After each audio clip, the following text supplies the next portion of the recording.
안녕하세요. 저는 자그마한 회사를 운영하고 있는 30대 여자입니다. 사실 회사 경영에는 큰 관심이 없었는데 이런저런 일들을 겪고 아빠가 몸이 안 좋아지셔서 제가 맡게 됐거든요. 정말 죄송하게도 그 원인은 제 전 남편 때문이었습니다. 아무리 자리가 사람을 만든다고는 하지만 실력도 안 되고 인성도 바닥인데 자리만 높다면 주변 사람이 힘들더라고요. 전 남편이 딱 그랬거든요. 드라마 속 재벌집 망나니처럼 온갖 갑질로 회사를 엉망진창으로 만든 사연. 지금부터 들려드리도록 하겠습니다. 흔히 여자 신데렐라 이야기는 많이 들어봤어도 남자 신데렐라 이야기는 못 들어보셨죠? 제 전 남편이 바로 그 이야기 주인공이었습니다. 남편은 주변에서 부러워할 만한 명문대를 수석으로 졸업했지만 사회생활 적응이 어려운지 회사에서 3개월을 버티지 못하고 나오더라고요. 저기 민지야, 너 이번에 들어오는 돈 얼마야? 지난달하고 혹시 비슷해? 아니면 적어? 어? 나? 글쎄. 비슷한 것 같은데 왜 그래? 무슨 돈 쓸 일이라도 있어? 아이, 그게 사실은 나 회사 관뒀어. 뭐? 아니 들어간 지 한 달밖에 안 됐는데 또 위에서 자기 괴롭힌 거야? 아, 아휴, 내가 운이 지독하게 없는 놈인가 봐. 아휴, 저번에 다녔던 회사에서는 죽어라 복사만 시키더니 이번에는 글쎄 내가 담배 피러 잠깐 나간 거 가지고 뭐라고 하더라. 나는 담배로 스트레스 푸는 사람이라고 하니까 업무 시간에는 업무에 집중해야 한다면서 고리타분한 소리만 늘어놨는데 숨이 막히더라고. 그래서 나왔지 뭐.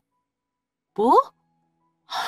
나야 회사 생활을 오래 안 했으니까 자세히는 모르지만 윗사람이 얘기하는 건 그래도 따라줘야 되지 않을까? 어차피 당분간은 같이 일해야 하잖아. 자존심 다 버리면서까지 맞춰주는 건 안 되겠지만 담배 정도는 자기도 참을 수 있잖아. 안 그래? 자기야, 아직 세상 물정 몰라도 너무 모른다. 내가 한번 눈 딱 감고 팀장 말대로 해주잖아? 그럼 난 그때부터 걔 호구가 되는 거야, 호구. 걔가 시키는 건 다 해야 된다고. 나는 우리나라에서 일할 스타일이 아닌가 봐. 인간관계 때문에 속 썩는 데는 이제 지긋지긋해. 제발 실력만으로 승부하는 회사에 다니고 싶다, 진짜. 사실 주변에는 아이 생기기 전이 신혼이라고 그때를 가장 즐기라고 많이 그러시더라고요. 근데 남편이란 사람이 한 직장을 오래 못 다니니까 즐기기는커녕 스트레스만 쌓였습니다. 제가 생각했던 신혼과 전혀 다른 분위기였죠. 게다가 당시 저는 직장인이 아니라 프리랜서 디자이너였기 때문에 수익이 들쑥날쑥했거든요. 물론 남편이 돈을 갖다 줘도 둘이 먹고 살 정도는 벌긴 했지만요. 결국 저희 사정을 알고 있었던 아빠는 남편에게 이직 제의를 했습니다. 저희 아빠가 그래도 업계에선 제법 규모 있는 인테리어 회사를 운영하고 계셨거든요. 자네, 민지한테 대강 이야기는 들었네. 다니는 회사가 잘 안 맞아서 관뒀다면서? 예, 장인어른. 글쎄 제가 담배 한 번 핀 거 가지고 사람을 죽일 듯이 뭐라고 하더라고요. 학교 다닐 때는 일만 잘하면 잘 버틸 수 있을 줄 알았는데 이까지 것 때문에 퇴사까지 할 줄은 몰랐습니다. 전 아무래도 한국 직장 생활이 안 맞는 것 같아요.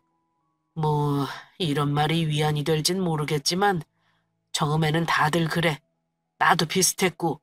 근데 어디 자기 입맛에 맞는 일자리 구하기가 쉽나? 예나 지금이나 그건 똑같이 어려워. 솔직히 말해서 나는 내 딸이 자네 취직 문제로 스트레스 받는 게 꽤 신경이 많이 쓰이네. 그래서 자네만 괜찮다면 우리 회사로 들어오는 건 어떤가? 정말이십니까, 장인어른? 저야 완전 환영이죠.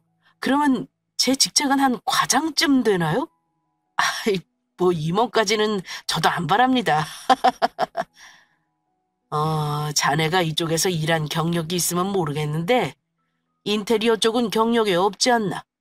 회사 원칙상 신입사원으로 들어가야 할 것 같네. 기대에 못 미쳐서 미안하구만. 아유, 그렇습니까? 그래도 뭐 괜찮습니다. 취직이 된 게 어딘데요. 그렇다면 뭐 다행일세. 나한테 뭐 따로 부탁할 건 없나? 저기 사실은 하나 있습니다. 제가 일하는 게 아메리칸 스타일이어서요. 아무리 윗사람이라도 저한테는 일 외에 따로 지시사항이 없었으면 합니다. 외국 가면 자기 일만 딱 하면 뭘 하든 신경 안 쓰더라고요. 어, 뭐, 자네 일만 잘해준다면 심기 불편하게 하는 일은 없을 거네. 나도 옛날 사람이긴 하지만 요즘 젊은이들 마인드가 옛날하고 다르다는 건 알고 있으니까 자네 상사한테도 잘 얘기해두겠네. 대신 일처리는 잘 해줘야 하네. 몰라서 실수하는 건 언제든 괜찮지만 잔머리 굴리는 거랑 거짓말하는 건 내가 정말 싫어하니까 반드시 명심하고. 아이, 당연하죠. 감사합니다. 감사합니다, 장인어른. 열심히 하겠습니다.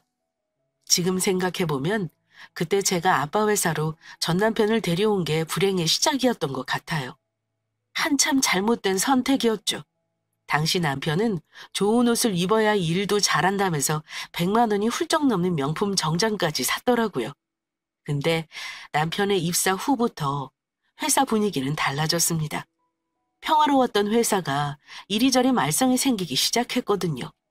왜 그랬냐고요? 바로 남편의 행동 때문이었죠. 저기 하대리님, 혹시 지금 바쁘세요? 김사원, 지금은 괜찮아요. 무슨 일인가요? 저 아파서 병원 좀 가려 하는데요. 아, 오전에 회의가 있기는 한데 많이 안 좋아요? 아, 진짜 제가 아프다고 방금 말씀드렸잖아요. 집중을 못하는데 회의를 어떻게 가요? 당연히 못 가죠.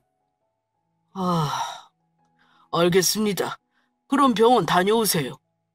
저기 갔다가 수액 맞고 좀 쉬어야 할 것 같은데요. 주신 일은 제가 내일까지 할게요.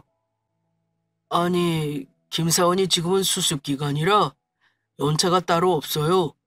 제가 그럼 이따가 팀장님한테 조퇴 가능한지 여쭤보고 얘기해 드릴게요. 아니, 대리님, 무슨 회사가 아픈 사람 조퇴도 안 시켜요. 이거 노동법 위반 아닌가요? 에? 지금 뭐라고 하셨어요? 귀 먹으셨어요? 무슨 말인지 몰라요?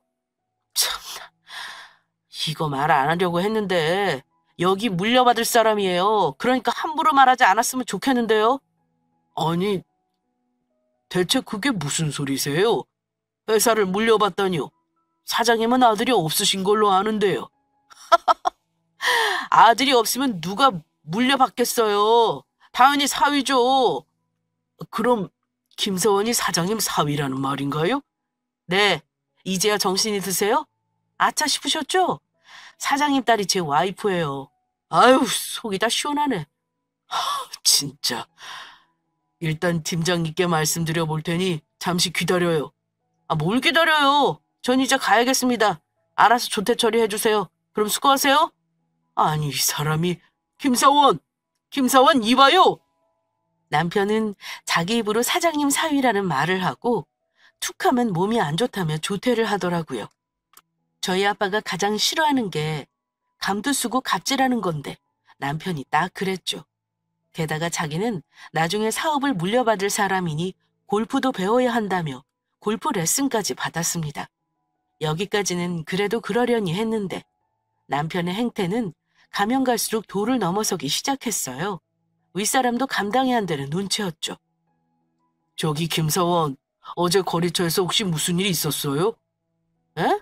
아니요, 아무 일 없었는데 왜 그러세요? 아니, 방금 거래처 사장님한테 전화가 왔는데 김사원이 어제 미팅한 직원을 그렇게 무시했다면서요? 우리 중요한 거래처인데 왜 그렇게 말을 했어요? 어? 이거 거래 끊기면 회사에 엄청난 손해인 거 알아요? 아니, 대리님, 뭘 그렇게 정색을 하고 그러세요? 제가 무슨 무시를 했다고 그래요? 그 직원 저한테 악이 있는 거 아니에요? 그러면 김사원은 평소랑 똑같이 대했는데 그쪽에서 트집 잡은 거란 말인가요? 당연하죠. 생각해보니까 그건 잊었네요. 거래처 사장님 기다리면서 거기 직원하고 커피 한 잔 마시는데 갑자기 대학 얘기를 하더라고요. 그래서 전 S대 나왔다고 요즘 4년째 안 나오면 사람 취급 못 받는다고 하니까 얼굴이 시뻘개지던데요? 전 뭐 이상한 지잡대라도 나왔냐고 하니까 아무 말도 못 하더라고요. 그래서 어떻게 했죠? 공부 못한 건 죄가 아니니까 지금부터라도 열심히 사시라고 했죠. 그때 마침 사장님 오셔가지고 대리님 부탁하신 서류 드리고 이 직원 대학 어디 나왔냐고 물었어요. 그러니까 왜 그게 궁금하냐고 알 거 없다 하셔서 그렇게 끝내고 왔죠 뭐. 아휴, 김사원이 그쪽 대학 어디 나왔는지를 왜 물어봅니까? 김사원이 그 회사 인사팀이에요? 아니, 전 그냥 걔가 먼저 대학 얘기를 해서 물어본 것뿐이에요. 나이도 저보다 어려 보였다고요. 좋은 학교도 안 나온 주제에 그런 얘기하면 안 되는 거잖아요? 그렇지 않아요? 뭐요? 참, 김사원, 이름난 학교를 못 간 게 꼭 공부를 못해서가 아닌 사람도 있는 거예요. 각자 다 사정이 있어요. 그리고 말이 나왔으니까 말인데 우리 회사 경리팀 직원들에게도 이상한 소리를 했더더라고요. 사실이에요? 제가요? 아니, 제가 뭔 이상한 소리를 또 해요. 그냥 경리는 고등학교 나온 애들이 하는 건데 혹시 여기도 다 그러냐고 물어본 것밖에 없어요. 그리고 노을지들 말고 가끔 커피도 타서 윗분들한테 싹 돌리라고 했죠. 그게 다예요. 김사원 지금 제정신이에요? 사장님은 그런 말씀 절대 안 하시는데 왜 일개사원이 그런 말을 합니까?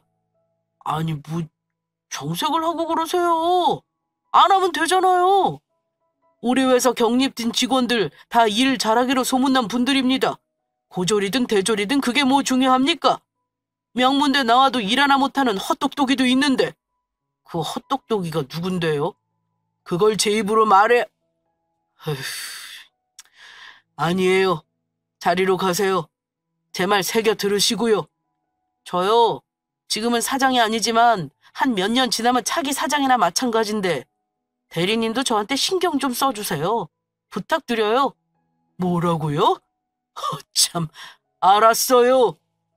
남편은 본인이 좋은 학교를 나왔다는 이유로 회사에서 학벌 낮은 직원들을 무시했고 이 소문은 아빠에게까지 흘러 들어갔습니다. 게다가 입사한 지 6개월이 다 되어 가는데도 기본적인 일도 제대로 처리하지 못했더라고요. 김사원, 어제 외근 다녀왔어요? 며칠 전에 내가 말한 건 말이에요. 아, 깜빡했어요, 대리님. 죄송해요. 지금 다녀올까요? 네?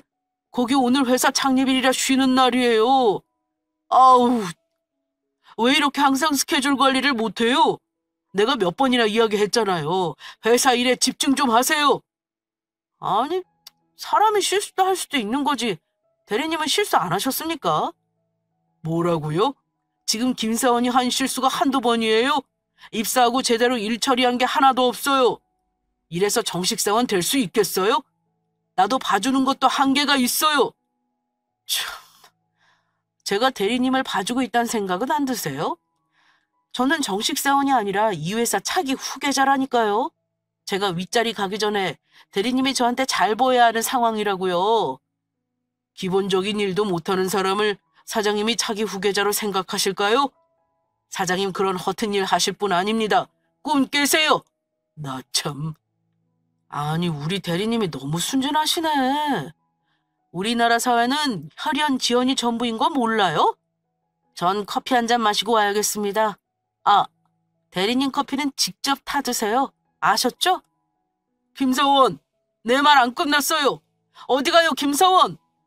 그렇게 모두가 벼르고 있던 남편의 회사 생활은 결국 우려하던 일이 터지고야 말았습니다. 아빠 회사 거래처 중에서도 가장 큰 곳과 계약하는 날 남편이 실수를 하고 만 거죠. 김사원, 계약서 잘 갖고 왔죠? 혹시 모르니까 어서 꺼내봐요. 아유, 그럼요. 이게 어디 갔지? 대리님, 저 깜빡하고 두고 왔나 봐요. 뭐라고요? 아니, 내가 그거 좀 잘 챙기라고 일주일 전부터 말하지 않았어요? 우리 고객사 중에서 가장 큰 곳이에요. 계약서 없으면 안 된다고요. 아니, 요즘은 전자계약서도 많이들 쓰고 없으면 여기 회사에서 출력하면 되잖아요. 뭐 그렇게 예민하세요? 그건 김사원 생각이지. 여기 거래처 회장님이 나이가 60이 넘으셔서 꼭 수기 계약서를 고집한다고요. 안 가져왔다고 하면 그 정도 준비는 못했냐고 그냥 돌아가라 할걸요. 미치겠네 진짜. 아니, 그런 좁쌀 같은 양반이랑 무슨 거래를 해요. 거래하지 말고 그럼 다른 데를 뚫어야죠. 여기 매출이 얼마인지 김사원이 알기나 해요? 우리 회사의 10배가 넘는데요. 우리 회사 직원들 월급 어디서 나올 것 같아요? 여기서 나온다고요. 아니, 그 정도예요? 아니, 진작 얘기를 해주시지. 죄송해요, 대리님. 이거 죄송하다고 끝날 문제 아니고요. 사장님도 아실 수밖에 없겠네요. 아마 이번에는 각오해야 할 거예요. 그렇게 대형 사고를 친 남편은 다행히 사위라는 이유로 잘리지는 않았지만 수습 기간이 더 늘어나게 됐습니다. 솔직히 알바 직원 같았으면 당장 잘렸을 겁니다. 그래도 사위니까 아빠가 기회를 한 번 주신 거죠. 근데 그 기회를 남편은 아주 시원하게 날려먹었습니다. 저기요, 아줌마! 아줌마! 저 부르시는 건가요, 김사원? 참나, 저한테 김사원이라고 했어요? 청소부 아줌마 주제에 무슨, 다음부터 존칭 좀 쓰세요. 알겠어요? 기분 나쁘니까. 알겠습니다. 무슨 일로 부르셨나요? 제 책상 엄청 먼지 쌓인 거 아시죠? 이따가 한번 좀 닦으세요. 모니터도 닦아주시고 서랍 정리도 한번 해주시고요. 아, 죄송하지만 저는 사무실 바닥 청소랑 화장실만 해서요. 책상 정리는 각자 하셔야 합니다. 제가 물티슈와 손걸레는 빌려드릴게요. 뭐라고요? 청소부가 하는 일이 여기 청소하는 거 아니에요? 닦는 김에 책상도 닦는 거지. 저 같은 사무직이 왜 제 책상까지 닦아요?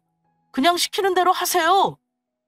죄송하지만 저도 여기 회사 소속 직원이고요.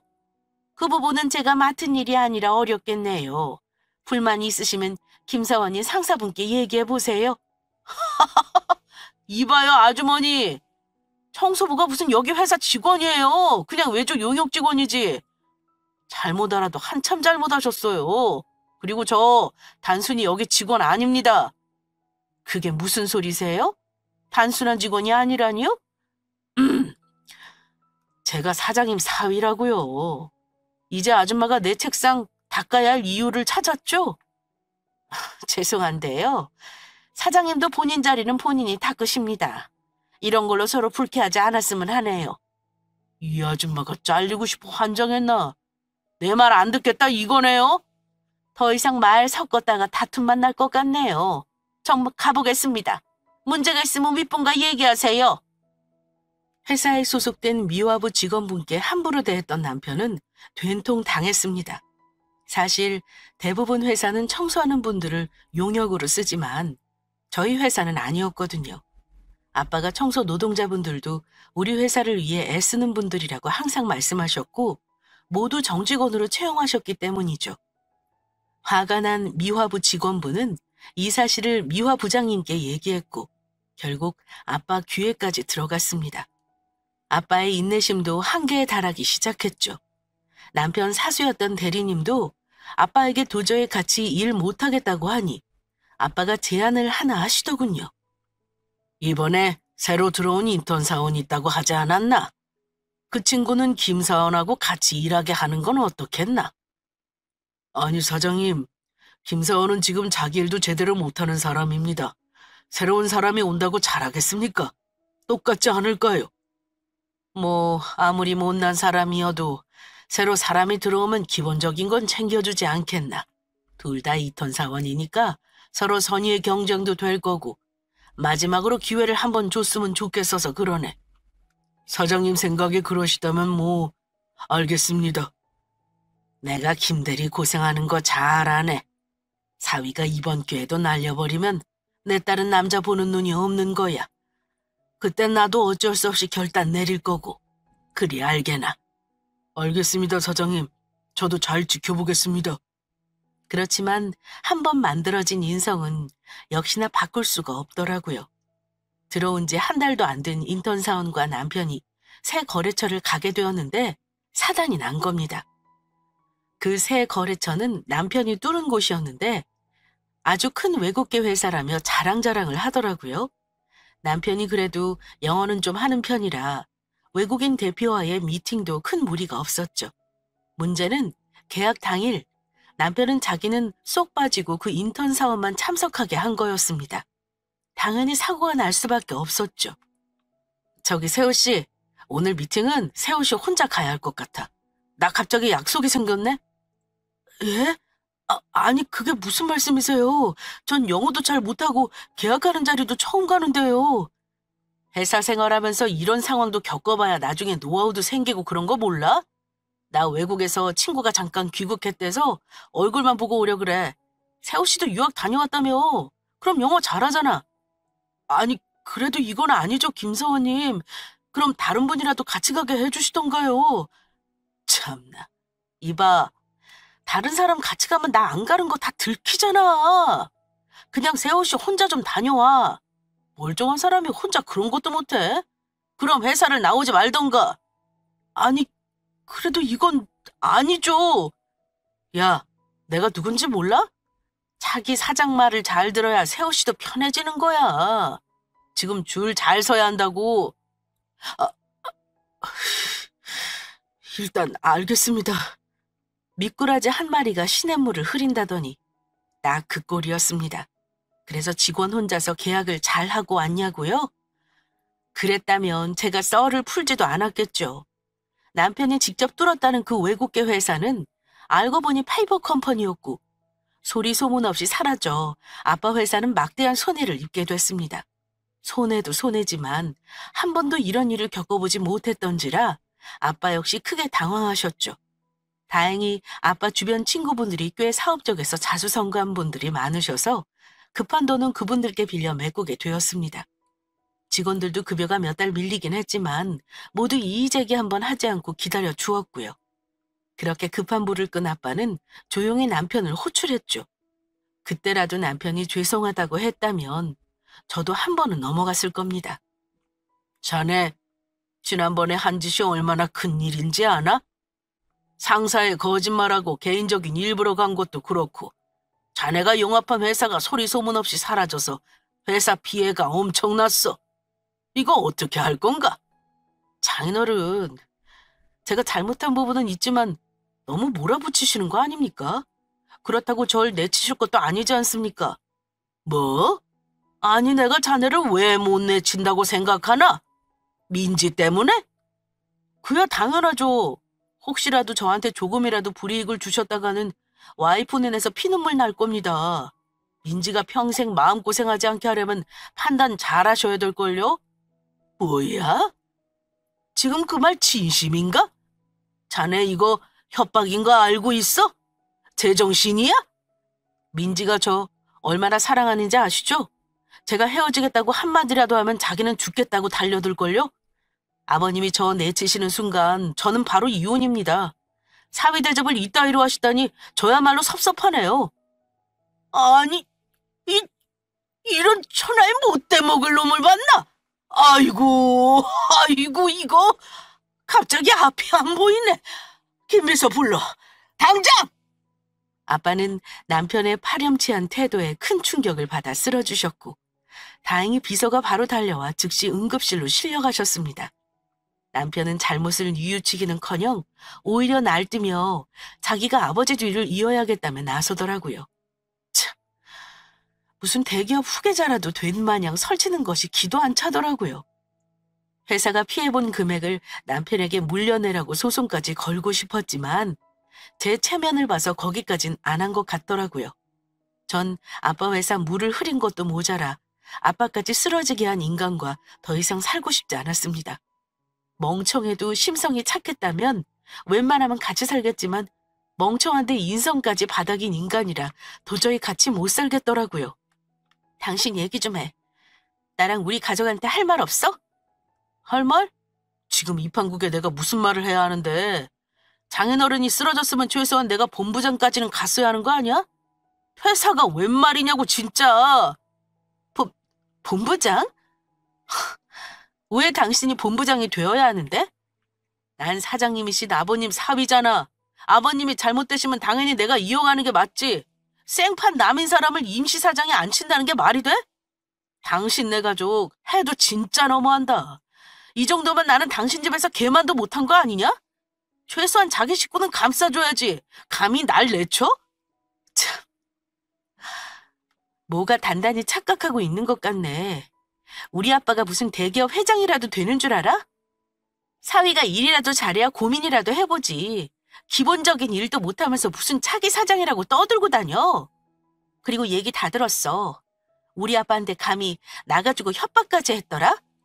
아니, 그걸 어떻게... 아니, 진짜 속마음은 그게 아니었어, 민지야. 그건 다 거짓말이라고. 내가 회사 일 모를 줄 알아? 회사 미화부 직원한테 갑질한 것부터 회사 엉망진창으로 만든 거 다 알고 있어. 당신이 결혼한 목적이 아빠 회사 차지하는 거라면 어림없는 거 알지? 지금 당장 짐 싸서 나가. 이건 내 집이니까. 아니, 내가 무슨 회사를 차지해. 어차피 쫓겨나는데 나 이제 착실히 잘 살 테니까 이혼 얘기는 꺼내지 말자, 어? 아니, 당신은 내가 화내기 전까지 아주 왕처럼 말하던데 당신이 개망나니같이 행동해놓고 무슨 사위 대접이야? 나가. 당장 나가라고! 전 한 번 내 사람이다 싶으면 통 크게 베풀지만 아니면 두 번 다시 안 돌아보는 성격입니다. 그래서 남편에게 당장 이혼을 요구했습니다. 남편은 참 어리석게도 제가 제발 헤어지지 말자고 붙잡기라도 할 거라고 생각한 모양이더라고요. 다시 생각해도 어처구니가 없네요. 제가 뭐가 아쉬워서 붙잡겠습니까? 회사 말아먹고 저희 아빠에게까지 해를 끼치는 인간은 당연히 가족이 될 자격이 없죠. 여러분, 안 그런가요? 제가 어떤 말을 해도 남편은 절대 못 간다며 버티기에 저는 그럼 집을 전세로 내놓겠다 선포했습니다. 그렇게 전쟁 같은 날이 지나고 남편이 출근을 하자 초인종이 울리더라고요. 시어머니가 오신 거였죠. 예, 민지야. 어젯밤에 내가 잠 한숨 못 잤다. 형준이 말로는 네가 이혼하자고 했다는데 사실이니? 어머니, 제가 이혼을 입 밖에까지 낸 건 그만한 이유가 있어서예요. 아시잖아요. 저 사람 됨됨이 하나 보고 결혼한 거. 이런 말씀드리긴 죄송하지만 아드님이 저희 아빠가 일군 회사에 물 흐리는 거 더 이상 두고 볼 수가 없어서 내린 결정이에요. 저희 아빠에게 차기 사장 안 시켜주면 저랑 이혼하겠다고 협박까지 한 것도 그렇고요. 민지야, 내가 이렇게 미안하다고 대신 사과하면 안 되겠니? 너도 잘 알겠지만 형준이가 학교만 좋은 데 나왔지. 사회생활도 영 적응 못하고 해서 사돈어르신 회사에서 쫓겨나면 갈 데도 없을 거야. 젊은 나이에 백수 되는 거 그것처럼 괴로운 일도 없잖니. 어머님 마음 이해하지만 저희 아빠는 회사에 이 정도까지 문제를 일으킨 사람은 두 번 다시 안 보고 싶어 하세요. 저 역시 그렇고요. 헤어져도 어머님하고는 연락할 수 있겠지만 남편하고는 이미 끝났습니다. 마음 다 정리했어요. 이미 네 마음 떠났다니까 뭐 어쩔 수 없구나. 그러면 툭 까놓고 물을게. 너희 재산 분할은 어떻게 할 거니? 반반까지는 아니더라도 형준이 사업 미천 정도는 줄 생각하는 거지? 네? 어머니, 저희가 뭐 10년을 살았나요? 20년을 살았나요? 1년도 안 살았는데 재산 분할이요? 어머니 드라마를 너무 많이 보신 것 같은데요. 이 정도면 나눌 것도 없고 각자 갖고 온 거 각자 갖고 가는 겁니다. 그럼 형준이는 집도 안 해왔으니 그냥 빈손으로 나가는 거니? 예, 이건 좀 너무한다. 그래도 나한테는 귀한 아들이야. 최소한 자립할 수 있게 적어도 몇 천은 내놓고 가야지. 아니, 어머니, 대체 뭐가 너무한데요? 제가 결혼 생활하면서 남편한테 한 번이라도 돈 가지고 스트레스 준 적 있어요? 오히려 제가 받았어요, 스트레스. 그동안 어머니 생활비 대드린 것도 저였고요. 그런 사람한테 돈 내놓으라는 건 상도덕이 아니죠. 아니, 민지야, 진정 좀 해라. 난 그런 뜻이 아니라 최소한 보증금 몇 천이라도 좀 마련해달라는 거야. 너도 알다시피 나도 모아놓은 돈이 없으니까 그런 거 아니니. 어머니, 이제 돈줄 끊기니까 아쉬워서 어떻게든 뜯어내려 하시는 것 같은데요. 사람 잘못 보셨네요. 저 그렇게 호락호락한 사람 아니고 저희 집안도 마찬가지거든요. 사업하는 집에서 자라서 그런지 별의별 인간들이 다 있었거든요. 웬만하면 소송까지 가지 않고 조용히 끝내고 싶으니까 어머니도 이제 돌아가세요. 저희 두 번 다시 볼 일 없었으면 합니다. 이미 갈 때까지 간 남편이었기에 전 그 이상의 짓은 저지르지 않겠거니 생각했습니다. 그래서 조용히 이혼하려 했지만 아니나 다를까 남편이 또 한 번 대형 사고를 쳤더라고요. 제가 회사 돈을 횡령했다는 겁니다. 참, 지금 생각하면 헛웃음이 나오지만 그때는 순간적으로 당황스럽더라고요. 어디 뉴스에서 횡령죄 처벌이 무거운 걸 보고 한 번 저 골탕 먹어보라고 저지른 짓 같았죠. 물론 저희 회사는 법무팀이 있었기에 횡령 혐의에서 쉽게 벗어날 수 있었습니다. 이런 인간을 남편으로 생각했다니 제 자신이 무척 한심스러울 정도였죠. 어리석은 사람은 용서해도 악한 사람은 용서할 수 없었던 저는 남편과 이혼 직전에 특별한 선물을 하나 주고 싶었습니다. 바로 무입은 알거지로 만드는 거였죠. 남편은 저와 만나기 전부터 코인 투자를 하고 있었는데 잃기도 했지만 그래도 꽤 돈을 많이 벌었습니다. 요즘은 코인 시장이 좋지 않으니 안 하고 있었고요. 전 이걸 이용할 생각을 했습니다. 그리고 제 친한 후배에게 부탁했죠. 영석아, 나야. 너 혹시 요즘도 코인 투자해? 누나, 오랜만이야. 에이, 요즘 시장 안 좋잖아. 지금 투자하면 싸그리 다 잃는 거지. 안 하고 그냥 다른 데 투자하고 있어. 왜? 누나 투자하게? 내가 돈이 없는 것도 아니고 무슨 투자야. 그게 아니라 남편하고 이혼 준비 중인데 이 인간이 우리 회사에서 완전 망나니 짓을 해서 회사 고꾸라질 뻔했어. 말하자면 한두 개가 아닌데 얼마 전에는 나 횡령죄까지 뒤집어 썼다니까? 오, 정말이야? 아니 누나네 집안 정도면 완전 땡 잡은 건데 왜 그랬대? 미친 사람 아니야? 뭐 그걸 미리 알았으면 내가 결혼까지 했겠니? 똥 밟았다고 생각해야지. 근데 아무리 생각해도 이대로 헤어지기엔 내가 너무 열받아서 말이야. 영석이 네가 좀 도와줬으면 해서. 다야 뭐 대학 때부터 누나 신세 많이 줬으니까 부탁이라면 뭐든 오케이지. 뭔데? 말해봐. 신세는 무슨.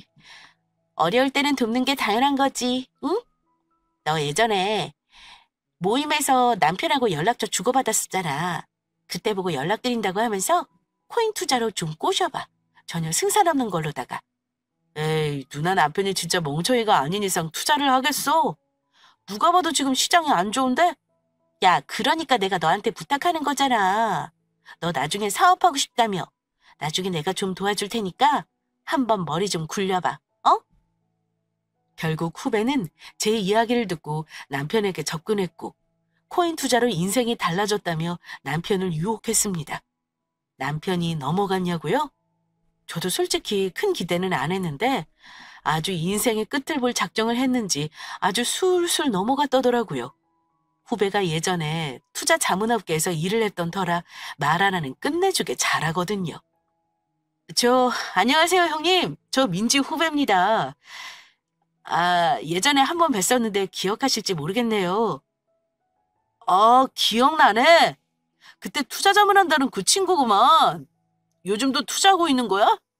예, 요즘 저 있는 돈 없는 돈 다 끌어서 코인에 투자해요. 지금 시작이 바닥이라 이때 사둬야 이득이 크거든요. 아, 그래? 나는 반대로 생각했네. 지금 빠져나와야 한다고 생각해서 돈 다 찾았는데 그게 아닌 모양인가 봐? 저기 실은 형님한테만 솔직히 말씀드리는 건데요. 지금 코인이 추락 속도가 빠른 이유가 곧 다시 치고 오를 거여서 그래요. 부동산도 바닥을 쳤을 때 사라고 하잖아요. 코인도 똑같습니다. 그래? 그러면 나도 한번 다시 생각해야겠네.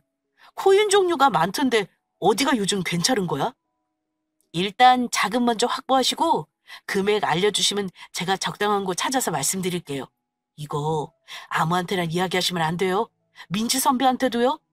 아유, 당연하지. 걔랑 나랑 지금 사이도 안 좋고 뭐. 난 너만 믿을게. 나도 인생 좀 확 펴보자. 결국 남편은 전 재산과 대출까지 받아 후배가 추천한 코인 종목에 넣었고 결과는 당연히 마이너스였습니다. 이자는커녕 원금도 못 건지게 된 상황이 되자 남편도 크게 당황하더라고요. 후배 사무실까지 찾아갔지만 후배는 당연히 그곳에 없었고 연락도 잘 되지 않았죠. 솔직히 남의 불행을 기뻐하면 안 되겠지만 남편이 망하는 꼴을 보니 속이 다 후련하더라고요. 멀쩡한 사람을 감옥까지 보내려고 했으니 솔직히 이 정도 죗값은 치러야 한다고 생각했어요. 지금도 그 생각에는 변함이 없고요. 그리고 전 멋지게 이혼 소송장을 남편 얼굴에다 던졌습니다. 지금 생각해도 참 통쾌하게 그지없는 순간이었네요. 민지야, 민지야, 내가 저번에 횡령죄로 너 소송을 건 거는 진짜 반성하고 있어. 정말 네가 감옥에 가기를 바랬겠어? 나도 그때 홧김에 그런 거야, 어? 그러니 진정해. 누가 뭐래? 어차피 당신과는 나는 끝났잖아. 그러니까 헤어지자고 하는 거야. 근데 곱게는 못 보내주겠으니까 소송 거는 거고. 이혼 협의하는 거면 모르겠는데 소송은 다시 생각하면 안 될까? 나 소송에서 지면 줄 돈도 없어. 투자한 거 다 날려먹었다고. 지금 보증금도 없는 판이야. 어? 제발 부탁이다. 그거는 당신 사정이지. 자기가 늙은 노인도 아니고 사지 멀쩡한 남자가 길바닥에서 굶어 죽게 하겠어? 희망을 가지고 잘 살아봐. 자기 명문대 출신이잖아. 아니, 명문대 출신이면 뭐 돈이 하늘에서 떨어진대? 그러지 말고 협의 이혼하고 나 보증금 정도만 좀 마련해 주라. 그것만 해주면 조용히 사라질게. 어? 우리 엄마도 사실 아시면 얼마나 충격받으시겠어? 자기는 하다 이제 부모까지 갖다 파는구나. 어머니도 사실 다 알고 계셔. 당신은 끝까지 구제불능이니까 더 이상 말할 필요도 없겠다. 법원에서 봐. 잘 살아? 민지야! 민지야! 자기야! 그렇게 남편과 이혼 소송에서 저는 보란 듯이 이겼고 남편은 소송 비용을 대느라 무일푼에서 신용불량자로 전락했습니다. 그렇게 명문대 노래를 부르며 회사 직원들을 무시하더니 변변한 일자리도 못 구하는 노숙자 신세가 된 거죠. 이후 남편 소식은 끊겼고 지금은 살았는지 어디서 객사했는지 모르겠네요. 세상을 떠났다면 어쩔 수 없지만 살아있다면 주변 사람들에게 민폐 끼치지 말고 살았으면 싶네요. 제 마음은 딱 거기까지예요. 이후 저는 어떻게 지내고 있냐고요? 저는 이혼 후 경영대학원에 진학해 공부를 했습니다. 아빠 사업을 물려받기 위해서였죠. 사실 결혼하기 전까지만 하더라도 경영에 큰 뜻이 없었는데 이번 일을 겪고 나니 그래도 믿을 건 가족뿐인 것 같더라고요. 특히 사업할 때는 더더욱요. 지금은 아빠 회사 임원이 되어 주요 계약들을 제가 직접 하고 있고 회사 매출도 예전보다 점점 좋아지고 있어요. 그리고 이건 비밀인데 며칠 전에 외국으로 출장을 갔다가 비행기에서 알게 된 교포와 인연이 되어 연애도 하고 있답니다. 세상의 모든 사람들과 다 친구가 될 필요는 없지만 적어도 주변 사람들이 괜찮은 인간인지는 한번 살펴봐야 할 것 같아요. 특히 배우자 인성이 바닥이라면 뒤도 안 돌아보고 갈라서는 게 맞는 것 같습니다. 지금까지 제 이야기를 들어주셔서 감사합니다.